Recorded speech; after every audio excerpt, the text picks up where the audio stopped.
You you could be outside enjoying the spring day. You could be doing all kinds of things, but you made a priority to be right here. And I'm so proud of you for being here.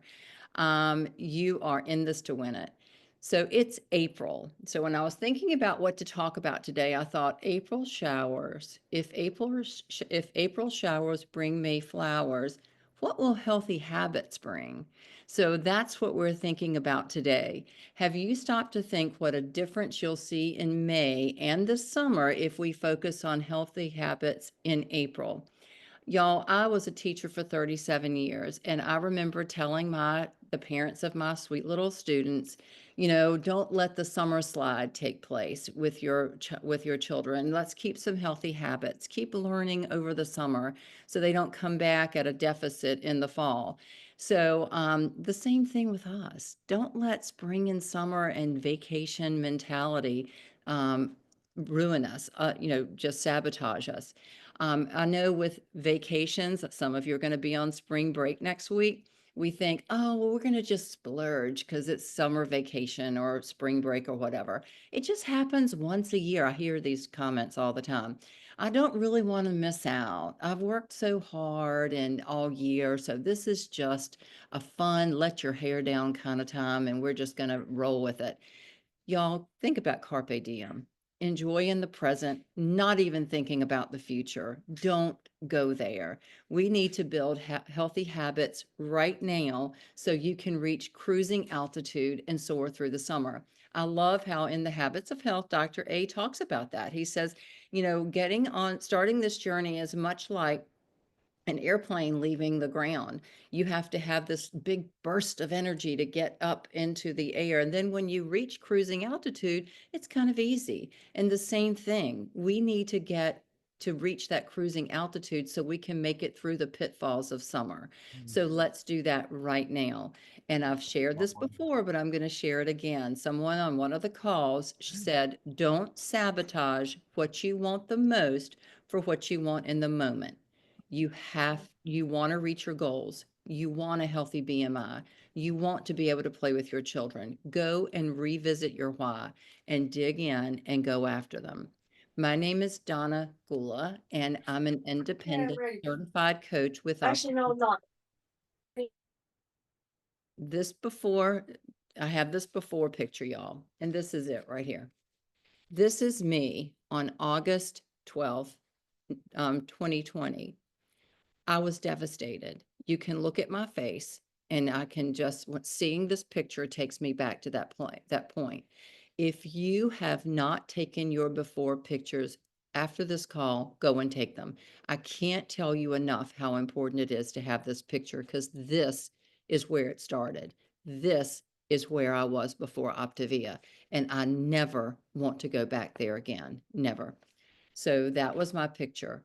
Um, After 4 decades of unsuccessful attempts to lose weight, I had resigned myself to the fact that I was going to continue to gain 10 pounds a decade.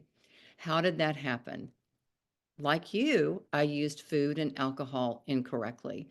I used it to celebrate birthdays, girls' nights out, holidays. I was a teacher, my Lord.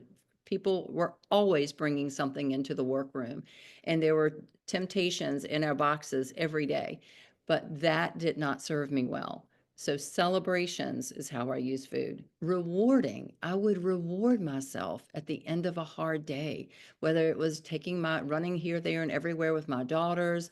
My husband had cancer in 2000, and that was a hard time, and I was trying to be mom and teacher and caregiver and all the things, and turned to food to as a reward at the end of the night. One of the coaches recently said she felt like she was a pantry rat before this. My Lord, I can still see me with a spoon in the peanut butter, eating peanut butter out of the jar and eating just old cereal and anything I could, just trying to find that pleasure, some pleasure to help me make it through the day.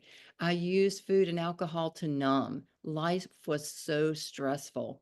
Sure, I was an emotional eater, but guess what? That only made me more miserable. It did not help me escape.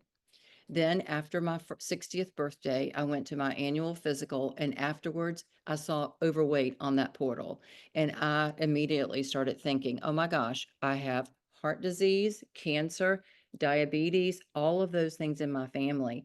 And being overweight is only going to make me move closer to those problems. So I knew I needed to do something. So what did I do? I used the old tried but not true methods. I did, the Weight Watchers. I had a life coach. I tried, exercising. I call these random acts of weight loss because I did not stick with them consistently at all. But I tried these little things. I tried journaling, and that lasted about a day until I had to put a bigger number instead of the smaller number from the day before that was on the scale. And I decided that was no fun, so I would stop journaling. I rewarded myself with wine at night after exercising. I mean, I did all the bad things. And then COVID hit. I was at home. I was teaching virtually. It was a nightmare. I was eating and drinking like I might have been on vacation, and the weight just crept up. And then on April 8th of 2020, in the midst of a COVID pandemic, my husband of almost 37 years passed away, and I started on a very horrible, sudden, um, just treacherous downward spiral. And I used food and alcohol to numb. And I've shared this before. Brene Brown, but someone else that needs to hear this. Brene Brown says we can't selectively numb. I tried numbing my grief, my heartache, my loss, my all the things, but I was also numbing my joy and happiness. So I could not be happy. So I sat every night in my chair in my house, numbing with alcohol and just having a pity party, a big pity party. One of my favorite books is Jenny Allen's Get Out of Your Head, Stopping the Spiral of Toxic Thoughts. She shares that you can heal your lives by healing your brains. When we face challenges in life and start feeling helpless, worthless, and unlovable, we get trapped in a cycle of devastation, distraction, distortion, pain, all of those things that prevent us from believing the truth. The danger of toxic thinking is that it produces an alternate reality, one in which this distorted reasoning actually starts to seem like it's the truth. It makes sense to us. After my husband passed away, I slipped into some horrible habits and I numbed with alcohol. And I started retreating into my home. I convinced myself this was the best that life was going to be for me. I was tired, I was depressed, I was lonely, I was hopeless. I told myself I dampened any gathering I was with friends, and they only invited me because they felt sorry for me. But in my brain, I thought I didn't want to be with them because they had a spouse and I didn't have that, and they were sad, and I felt like I dampened their night by being with me. These thoughts were toxic, and they made me stay home more, and that's the worst thing I could do. Jenny Allen shares that we have 30,000 thoughts a day, 31 thoughts in a minute. Did I ever have those thoughts? My mind was constantly telling me I'd never be happy again. My life was over. I would have to figure out how to survive as a widow and sit with the little widows at church and all of those things, which I'm so thankful for them. But I just thought it was just such a dismal life for me. I even calculated how many years I had to sit in that chair every night having a pity party if I lived as long as my parents. And that was 20 years. And that thought was just so dismal. Um, in the book, though, Jenny Allen reminds us that we have the power to destroy those toxic thoughts that are in our head, those lies that we're telling ourselves. And she said it's much like a toddler throwing a temper tantrum. Do we just let them sit and throw a temper tantrum? No, we try to distract them. We try to get them to stop. So we need to learn to redirect our thoughts when we are having these negative thoughts. How we think directly results in how we live. We have a choice. One thought can successfully interrupt a negative thought pattern. Reflect on the thoughts that you're having this week. And I've heard some of these already in my client check ins. Have you said, I have no self control? I just can't lose weight. I always fail. This is just too hard. I deserve more than this food. I need a cupcake or a glass of wine. Those are negative thoughts. Stop. Distract and or redirect your thoughts.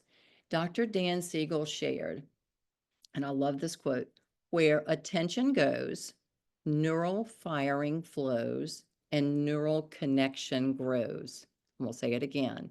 Where attention goes, think about where your attention is right now. Your neural firing is flowing around that thought, and neural connection is growing. What we think about, our brains become. Our thoughts may require daily or hourly capturing. Capture that thought and change it. Negative thoughts want you to feel hopeless. They want you to feel like a victim of circumstances. They want you to decide just to settle, just to find a way to survive and try to be happy, to think, oh, this is just who I am. It is what it is. This is the way it's going to be. That's, some people say, this is just my personality. I can't change. Yes, you can change. We can change. Interrupt those thoughts. You have a choice. If we redirect our focus, we can find hope. And y'all, I found hope on August 5th, 2020. I was sitting in that chair, boohooing my eyes out, my heart out, and I saw hope in that one transformation photo. And I always tell the story, it was a client. It was not a coach, but she had found hope in this program and she put a side by side of her with her family on Facebook. And that picture offered hope. And then she connected me with her coach, who is now my coach, Brittany Bradley. And the moment I started talking to Brittany, I felt hopeful. I knew this was going to be different. I needed someone to care for me. I needed a cheerleader. I needed someone, and Brittany was that person. She would decide she was the one, my leader, and I needed simple. I didn't have the capacity to plan and do all these things. I needed simple. I needed predictable results. I needed to hear Brittany say, this program works 100% of the time if you follow it. If you succeed, it's on you. If you fail, it's on you. Donna, you are the only variable. Wow, that's what I needed to hear. Because guess what? I was not in control of anything in my life at that moment. My daughters lived away. I lived by myself. I was in that house. I was just a train wreck. I needed someone to tell me it works every time. The only variable was me. And so I decided I can't control anything in my life right now, but guess what? I can control what I put in my mouth. So I decided to go all in. And I lost 40 pounds in 4 months. But most importantly, I experienced a reduction in inflammation. I did not have back pain after 2 weeks on program, and that had been a constant for 2 decades. I had no painful bloating. I didn't have to unzip my pants at the end of the day because I'd eaten horribly and I felt like my stomach was a beach ball. Are you I Debbie that had I'm meeting with? energy. I'm I answering the love phone. this community. I love the positivity that I was feeling. And finally, I stopped drinking alcohol. I actually stopped the night I joined. After finally discovering a solution to my weight problem, I decided to share it with others. How could I not? So after one month of being on program and losing only 13 pounds, I decided to coach others. And as I tell people all the time, each client's success story, each client's win was like adding a stitch to my broken heart. And this changed me. It was a distraction. It helped me redirect my focus from my self pity to celebrating other people. Our brains are hardwired to thrive when we are serving others. As long as you focus on you, that's never going to happen. And it's amazing. That's what happened for me. The rest of my story, 2 years later, I was encouraged by some wonderful Optavia coaches to find a soulmate after being alone for about 2.5 years. After lots of work on my mindset and releasing the idea that I was a victim, I decided to be a survivor. I decided to start living again, or reconnected with someone from my past, and we were married this past May. It'll be a year on May 4th. Exclusively on Optiva, Spectrum. you helped me heal. So it's April. It's time to build momentum so we can focus on goals. Let's keep moving toward them. We can't let vacation mentality destroy our momentum. What healthy habits can we focus on right now to help us reach cruising altitude so we can make it through the upcoming months? So I have a list for you. Number one, stay connected to your coach. She's your GPS, or she or he, or they're your GPS. Cling to them. Let them lead you. If you have wandered away from Optavia, talk to your coach about it. Have you looked at your whys lately? Our whys are even going to change, so you might want to add some whys. I challenge you to do this. Are your actions consistent with your goals? I love this. In a training that we had yesterday, a coach said, think about this, and she likes to ask her clients this. If your coach followed you around for a week, would he or she believe that you are committed to your goals? Ouch. Think about it. Think about the last week. If your coach followed you around, would they think that you were truly committed to your goals? Do you move through your day like one who wants to reach your goals? Do you have a weekly check-in with your coach? I have so many clients that stay on my schedule a weekly check-in. Some of them do 2 weeks, but make sure you're connected to your coach. And if you haven't heard your coach's voice, and I notice I said voice in a while, and if you have not had a connection on the phone, pick up the phone now, write a list. This is the first thing you're going to do when you get off this phone. You're going to call your coach and say, I need a check-in starting next week. Okay. And your coach, if they're like me, will even do something different. Like sometimes I'll even, if I know some people have wandered away, I'll go back and talk to them of the first 5 days again, and on day 8, and then on Friday and Monday, as you know, until they get back on track. We're here to support you. Number 2, I love the fact that you are engaging in this community right now. That's so important.